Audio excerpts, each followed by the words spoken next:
জিম্বাবুয়ের বিপক্ষে ৫ match টি-20 series দিয়ে বিশ্বকাপের প্রস্তুতি শুরু করছে বাংলাদেশ। অথচ উগান্ডার কাছে হেরে বিশ্বকাপে জায়গা হয়নি সিকান্দার রাজার দলের। সমর্থকরা বলছেন, শক্তিশালী দলের বিপক্ষে প্রস্তুতি নিলে বিশ্বমঞ্চে ভালো করত নাজমুল শান্তর দল।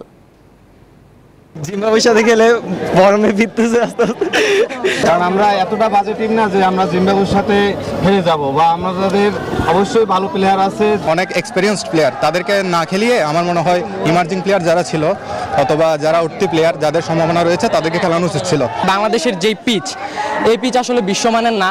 দেখেন আপনার বড় বড় টিমগুলো বাংলাদেশে আসতে চায় না, কারণ এই পিচের কন্ডিশনে তারা খেলতে চায় না। মনে করি না টি-20 বিশ্বের জন্য বাংলাদেশ যে টিমটা করবে সেটার জন্য কিন্তু এই যে 5টা টি-20 জিম্বাবুয়ের সাথে হচ্ছে, সেটা কিন্তু আমি মনে করি যে বিশ্বমঞ্চের জন্য এটা কোনো প্রস্তুতি না।